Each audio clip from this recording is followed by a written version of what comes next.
Our lecture today, lecture number 3, we're going to be taking a look at some of the historical origins of psychology, and I think it's important to take a look at some of this history because it really influences greatly where we're at today in the modern discipline. So it's really important that you understand a little bit of the past. And also, one of the things that I try to get across to students is that this is a discipline that's really about controversy.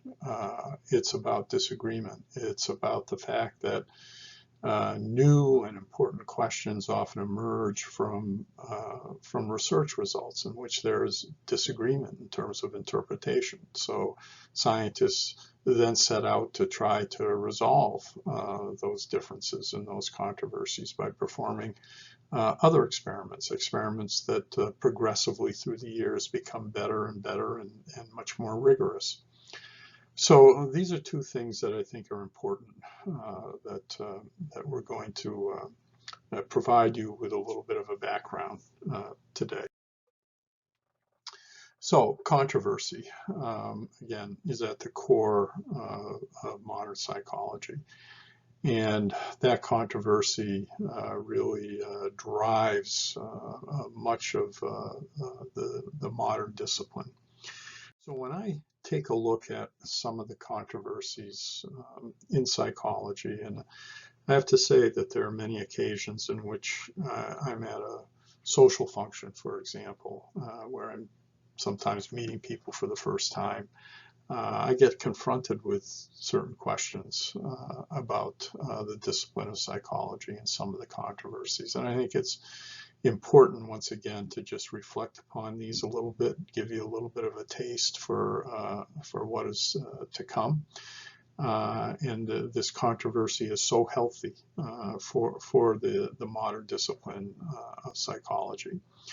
So certainly, one of the big questions that has occupied the field of psychology now for probably 20 or 30 years is this whole idea of homosexuality and sexual orientation, and how much of it is biologically based and how much of it is due to, let's say, upbringing or social factors. I think that we're closer to answering that question. But it's one that's driven an important amount of research, especially understanding genetic contributions and understanding nature. And I think that slowly we're getting to a point where we're understanding homosexuality more thoroughly. And yes, there is a very significant biological component to sexual orientation. But again, to say that we have complete closure on this on this idea of what sexual orientation is related to is simply false. So again, we have a long ways to go. We've come a long ways. We're going to be talking about these exciting findings as we go along. Another interesting area, and again, this is not an exhaustive analysis at all of various controversies in psychology, just some of the more prominent ones, I think. Does divorce have negative, long-lasting effects on children? Certainly with the advent really of social mobility and the advent really of many marriages simply not working out and failing, and those percentages seem to be increasing all the time. This is an important question. Does divorce have severe behavioral effects on children? And what about when that divorce actually takes place? And how old are the children? And does it impact younger children more than older children? These are all very important questions that have competed for the attention of psychologists for a long time. And again, we're learning more and more about this. And indeed, we should, because there are more individuals that are in situations where divorce is a part of what happens in their family. I think that, again, this is an important area of controversy in the field of psychology, in which new information really is coming out all the time. Another area is that of um, social media and how social media might be affecting adolescent development and how it affects achievement.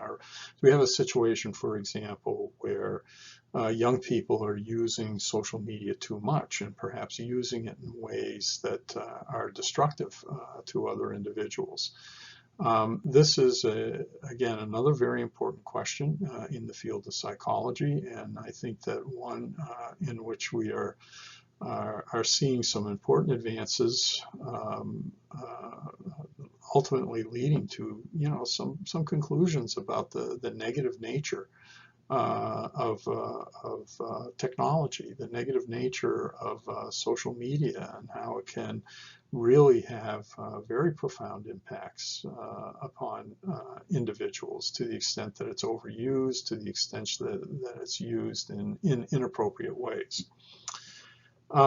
Yet another question is, this whole idea of intelligence, an important topic that we'll be getting into a little bit later on in the course. These theories that we now have of what we call multiple intelligence. There was a time when we were measuring intelligence almost strictly by way of standardized intelligence tests, things like what are called the Wechsler test and the Stanford-Binet test. Does that really capture the entire spectrum of intelligence? Are there things like artistic intelligence and athletic intelligence? Should we be talking more about interpersonal skills in individuals as being much more important, or emotional management being more important than these standard ways of looking at intelligence that essentially measure mathematical and verbal skills? Again, this is a controversial area, but I think we're slowly getting out of this period of time where we really confined ourselves to a very narrow description of this whole idea of intelligence. So again, another very important yet controversial area in psychology. Do brain differences determine learning disabilities? We're going to be talking about things like autism. We're going to be talking about things like attention deficit disorder, learning disabilities in individuals. Do we have a biomarker for these kinds of learning disabilities, where we can specifically point to do an MRI, for example, on an individual's brain and determine that there's some part of the brain that is not functioning appropriately? Well, we don't have that at this point in time. There are some indications that some types of disorders, a small portion of attention deficit disorders, can be related, for example, to changes in the frontal cortical area of the brain. But to say that we could take any individual and do a sophisticated brain analysis in terms of MRIs and determine that this person is going to develop attention deficit disorder, this person's going to develop autism, we can't do that. So we're still struggling in this area, and it's a very important area because there are many children who do suffer from learning disabilities. Older individuals as well, from disabilities that they suffered during a relatively early period of life that are still unresolved. So again, controversial area, one in which we're generating new and important information all the time. Here's an important one: video games and violence. If you were a young person and you were playing a lot of video games, is there a likelihood, a risk factor involved with that, where you might become a very aggressive, violent personality later on? The research in this area is confusing. The research in this area, in some cases, would lead us to make the conclusion that viewing a lot of violent video games or using video games can possibly lead to aggression and violence later on. But yet there's also research that argues just the opposite. So it really is important that you look at the details of that research. And again, new and important research always is coming along in these areas in order to help us to answer these questions in a more sophisticated and a more reliable manner. Does elective abortion lead to negative psychological effects? This is a question that psychologists have been grappling with for a very long period of time. Again, I think that the information in this area is split. There's some situations, certainly, in which this can lead to great harm to individuals that do have an elective abortion. In other cases, the information is not so definitive. The results are not so definitive that it can have devastating psychological effects. So again, another important area of investigation in the field of psychology that is really, about controversy. Should animals be used in psychological research? I mean, there's an enormous amount of research in the field of psychology that utilizes animals. It's led to some important animal models for the study of schizophrenia, for example, and the study of mood disorders, the study of certain neurodevelopment disorders like autism, for example. So this is, an area of controversy in psychology, as it is in other areas of science where animals are also used. I think that it causes us to reflect upon to what extent are animals being used appropriately in this research. So again, another very controversial area. Putting that aside for a few moments, this controversies that we see in the field of psychology, let's talk a little bit now about where this discipline actually came from. Let's talk about its roots, the roots of modern psychology. And it really goes back to the earliest time in terms of Greek philosophers. Aristotle, Plato, for example, are amongst the first to grapple with questions about, what our behavior is a product of, what are the factors that influence us in terms of the development of our behavior. So again, modern psychology goes all the way back to Aristotle and Plato. When you take a look at some of these other roots of modern psychology, St. Augustine, for example, he was the first one to use a technique that's called introspection. And what he would do is he would reflect upon his own conscious state, and he would write in a very elaborate way in terms of what he was feeling and what he was sensing.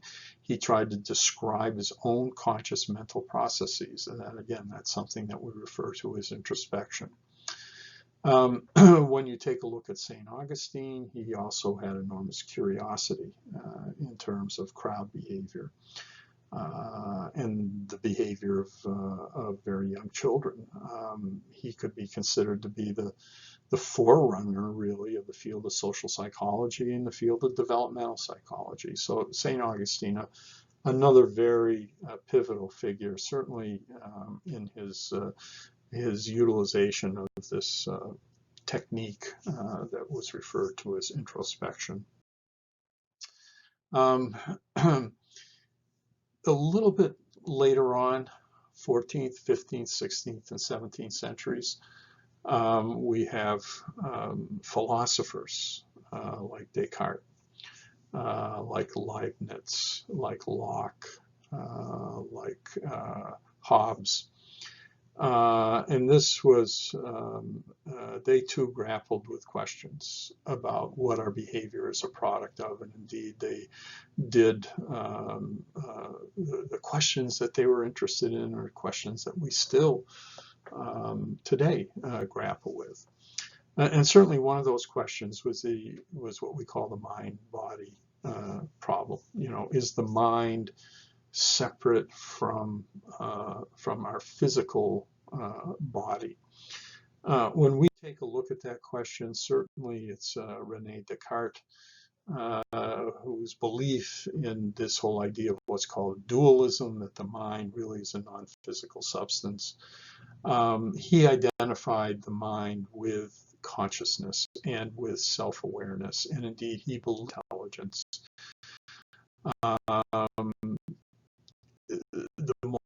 This was the most common belief during the time of the Descartes, but it's something that is roundly rejected today by most psychologists.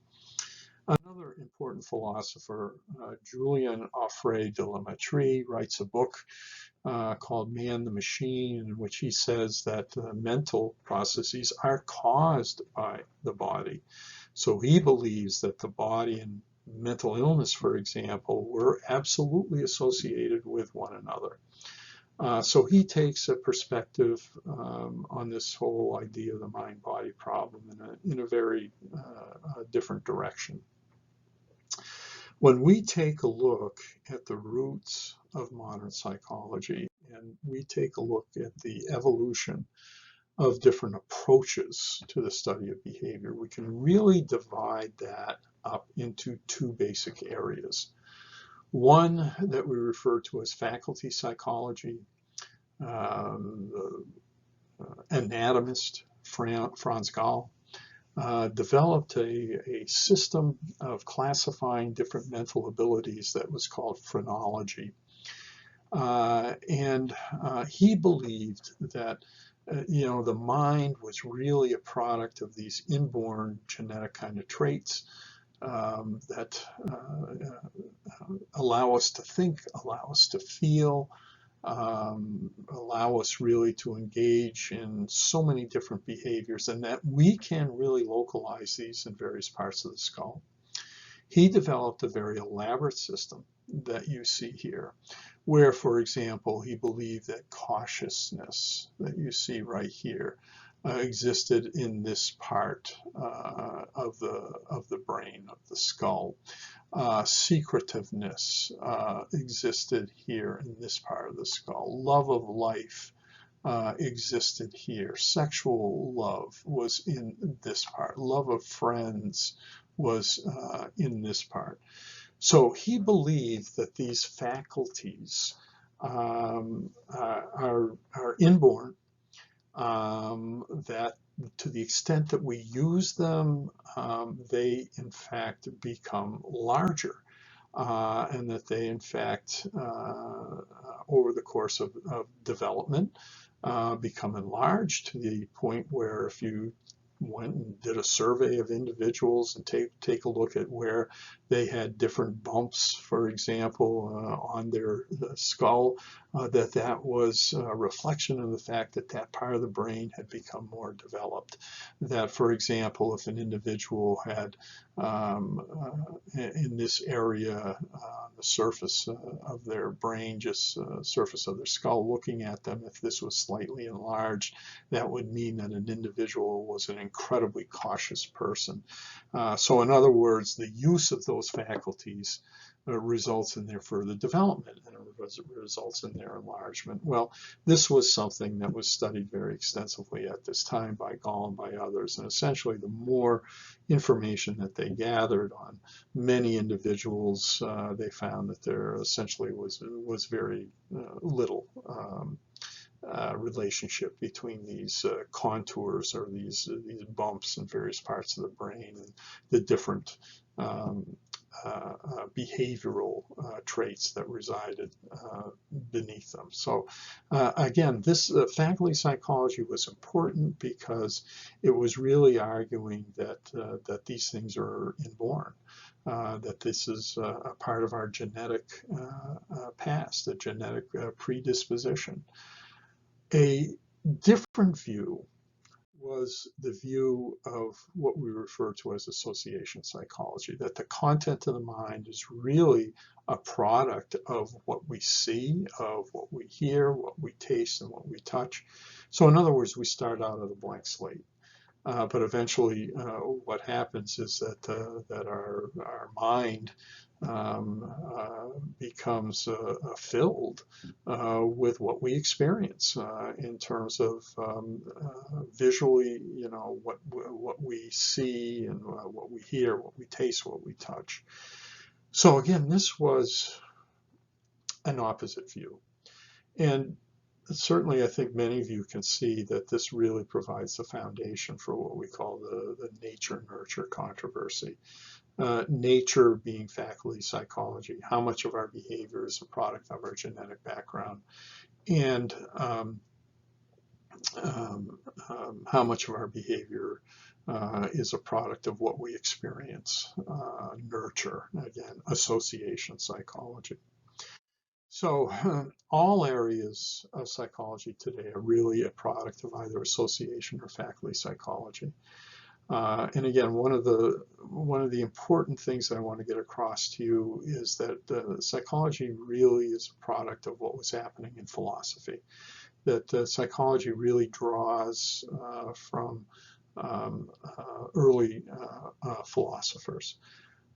So, for example, if you take a look at learning theory, which we'll be spending a considerable amount of time on as we go along, that really is a product of what association psychology was doing years ago. The search for what we call primary abilities, as reflected in intelligence tests, for example. That is, these are things that are revealed by way of psychological tests. This comes from faculty psychology, that our behavior is really a product of our genes. So again, all areas of psychology are really a product of either association or faculty psychology. So the founding of modern experimental psychology, this is an important date in the field of psychology, 1879, Wilhelm Wundt. He establishes the first experimental psychology laboratory in Leipzig, Germany. And he engages in very simple experiments in order to look at sensory processing. For example, one of the things that he studied was reaction time. How much time does it take, for example, to respond to a stimulus change where light changes from green, for example, to red? How much time does it take a person to press down on a key when they see that stimulus change occur? How many milliseconds does it take? Here's another simple test of reaction time. Here you can see a tester has a ruler, a yardstick. He's holding it at the very top of individuals' open fingers, and when this yardstick is dropped by the tester, what he's going to do is he's going to measure how rapidly this individual closes their fingers down and stops the yardstick from falling all the way through to the floor. This is, again, a measure of reaction time. And again, this was something that was used by Wundt in his laboratory in Leipzig, Germany. And you might, reaction time is something that is only of historical interest now, but consider why this was so important. It really established the first quantification of behavior, assigning numbers to a behavioral response. And once you start doing that, then and start to statistically analyze that, then you become a discipline like biology, like chemistry, like physics. where the phenomena that they study, we're taking a look at numbers, we're taking a look at physical reactions, chemical reactions, biological reactions, and we can statistically analyze those reactions. We can quantify them. So this was an incredibly important advance in the field of psychology, the work of Wilhelm Wundt in 1879. Psychology was imported to the United States. There were many individuals that were being trained in Wundt's laboratory that now come to the United States, and those are individuals that now begin to start their own laboratories. In 1885, William James, who is considered to be the father of psychology in this country, he establishes a laboratory at Harvard University. This is William James that you see right here, and he publishes a book which considered to be the most important book in the field of psychology, the principles and the history of psychology, the principles of psychology it's called. And he begins to train individuals in experimental psychology. We then have G. Stanley Hall, 1883 at Johns Hopkins University, who does the same thing. And he was actually the first president of the American Psychological Association. There's a very prestigious award that's given every year by the American Psychological Association to a psychologist who has made major contributions in the science of psychology. And is named after him, the first president. So out of those laboratories, more students are trained. They then go on and establish their own laboratories in other colleges and universities throughout the United States. So some other important roots of contemporary psychology. Certainly Sir Francis Galton that you see here, responsible for developing some of the first intelligence tests. He indeed had a very strong belief in nature as dictating, that is genes dictating so much about human achievement and intelligence. Certainly Charles Darwin, and we'll be talking more about Darwin as we go along, but Darwin believed very strongly that you have to study all animals, not just humans. And the reason why is he believed in this concept of what we call phylogenetic continuity. That is to say, we are derived from other animals. If we learn about lower animals whose brain structure is very similar to our own, then we're going to learn about human behavior. He really provided the foundation for what we call comparative psychology, which is such an important part of psychology today. Some refer to it as evolutionary psychology, and we'll be talking about that as we go along. Anton Mesmer and Sigmund Freud, European psychologists who really provided the basis for understanding mental illness. Mesmer and Freud, their work, though it's not as recognized today as being very important, the existence of unconscious mental processes. I think that's the single most important contribution that they made, that we have these conflicts, for example, early on in our lives that seems to produce ambivalence oftentimes in our behavior, that there's childhood origins to adult personality, that there are stages of psychological development that are important, that if they are arrested, then it's going to cause significant problems down the road. Certainly, the whole study of mental illness dramatically changed as a consequence of many of their beliefs. So again, these are some of the very important roots of what we would call contemporary psychology today.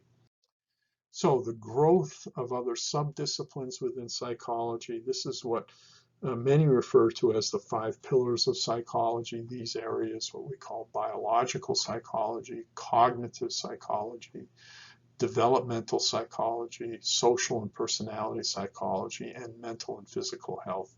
So when we take a look at how psychology typically is divided up today into these various subdisciplines, this is how modern psychology does this. And again, in the biological approach, we have the field of biopsychology and neuroscience, the study of sensation, the study of consciousness. In cognitive psychology, we're talking about perception, thinking, intelligence, memory. In developmental psychology, we're talking about learning. We're talking about lifespan development from, the very earliest stages of life to the time that an individual passes on. Social and personality psychology, where these are the major areas, the study of social psychology, personality psychology, emotion, motivation, and then the whole area of mental and physical health, where we're talking about abnormal behavior, the various therapies and treatments that have been developed, the impact of stress and how that impacts our lifestyle and how it impacts our health.